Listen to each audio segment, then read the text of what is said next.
credit cards. First it was gold, then it was currency, Silver, yeah, right? Then it was credit cards. Now it's debit cards. Also wanted to say a few other things.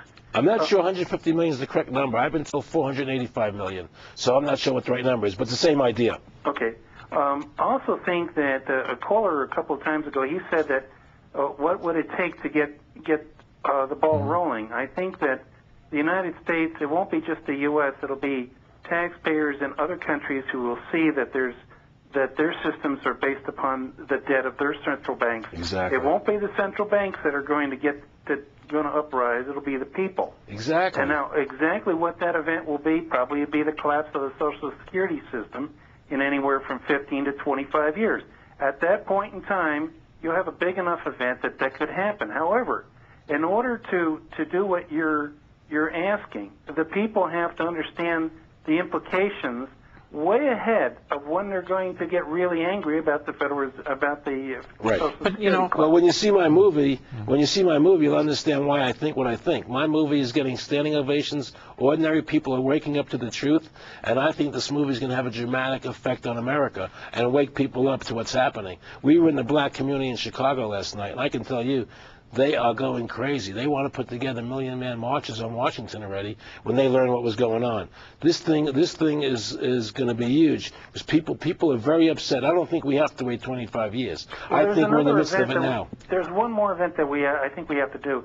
We have to go full steam ahead to get ourselves energy efficient, not energy efficient, but energy independent as fast as possible. Because if we collapse the debt, then the countries that have the oil won't sell it to us.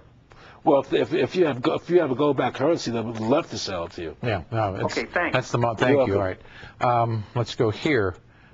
This is Jack. Jack, you're on the show. Good evening. Hi. Hi. I got one thing. You said that didn't we get rid of the silver certificates in about 1969? Went to the Federal Reserve note, which isn't worth the paper it's printed on. Yeah. But anyway, you're talking about getting people together. How can we get people together when the government is promoting a division between the Mexicans and the whites and the blacks?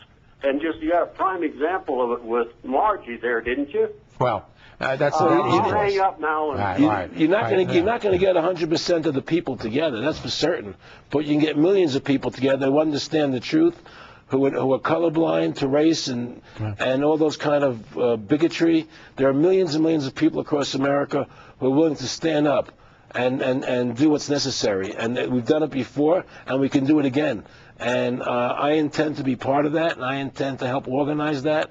And from my point of view, from what I see happening, I see it beginning. I see the seeds of it more than starting. I see the idea festering, and I see people willing to come on board. So I can tell you from my experience, I think it's very feasible. Go to my website, freedomtofascism.com, and then sign up to get email alerts, sign up to volunteer, and become part of the movement. This is Renee. Hey, Renee, you're on the show. Good evening. Renee. Good evening. Hi. Yes, you have hit the nail on the head here. I applaud you. Thank you. I'm ready. I want to know when to move forward. And I just want to know, where can I see the movie? I'm in Colorado Springs. Oh, okay. In the Springs, I don't know, but again, the film is at Tamarack Square over in Hamden, and it starts on the 29th.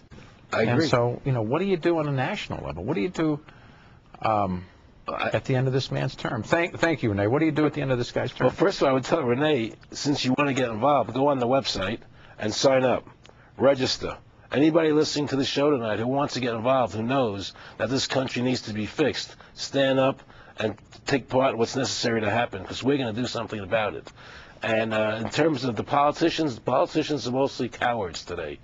They're cowards. They're people who are in it for their own sake. They're not here to serve. Careerists.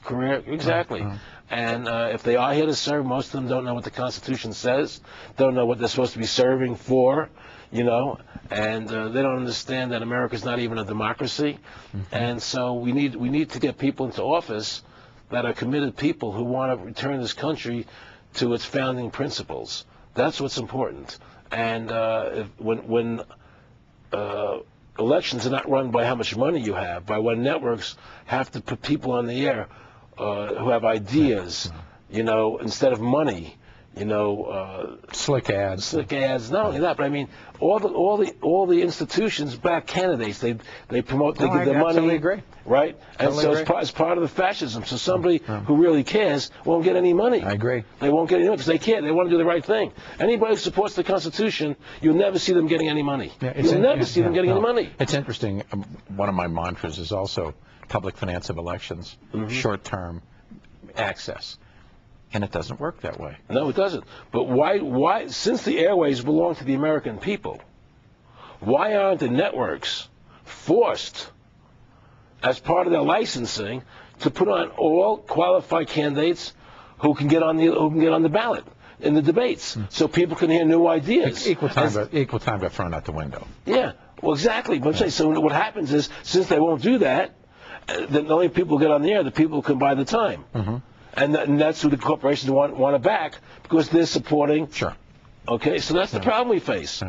It's fascism. It's big government and big corporations working together. That is fascism, and that's what we're dealing with in this country. This country has been stolen by the Federal Reserve from the people of this country. This country was once a country of individuals. Now it's a country of institutions running everything. This is Jason. Jason, you're on the show. Good evening. Yes, sir. Good evening. I spoke with you last week. I was the one who first made the comment about the retired military. And I want to assure you both that there's a large number of men like me. I'm 52, ex-Navy SEAL instructor, that are just waiting for this. Our country is so corrupt and out of hand that it took organization to build this country. It's going to take the same organization to turn it over. Yeah, but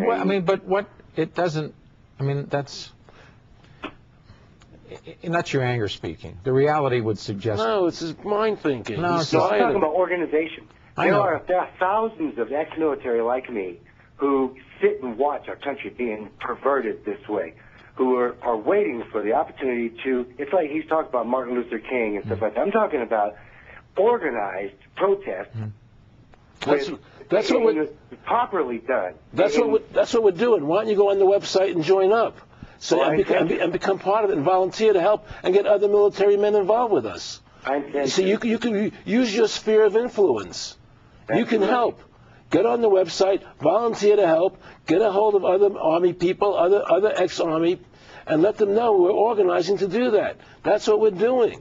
Exactly what you're suggesting is what we're doing. Join on board with us. Well, I intend to. I had no idea you existed. Well, that's why I went television tonight talking about it. That's why I made the movie. All right, thanks. Let's go here. This is Kevin. Kevin, you're up. Good evening. Hi. Good evening, Peter. Hi. I have really no problem believing what your guest is talking about tonight. But he's right as far as people needing to wake up. I was just wondering, what type of people finance your movie, and how long did it take you to produce it? I started making the movie in May of 2004. I just finished the final cut just a couple of weeks ago, basically. The show, that we're airing here Friday, will be the first time that the final cut is really being seen.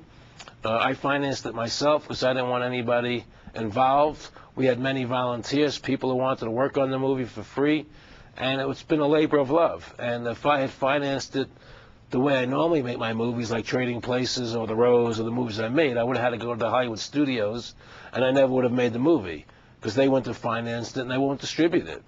You know, I mean, all the studios saw the movie. I shouldn't say all, most of them saw the movie, and they all love the movie. So it's a great piece of work. But you know, we don't want to distribute it. We don't want to be audited by the IRS. We don't want this. We don't want to take on the Federal Reserve. Right. You know, and so we're doing it ourselves, and we're having great success. And soon enough, it'll be out on DVD. It'll be on the internet.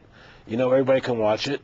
And it's a labor of, you know, it's what Paine did during the Revolutionary War, common sense. You know, he wrote those pamphlets. I'm going to make movies describing what's happening in America. This is volume 1, you know, and people want to see movies. They don't read so much anymore. Well, that's great.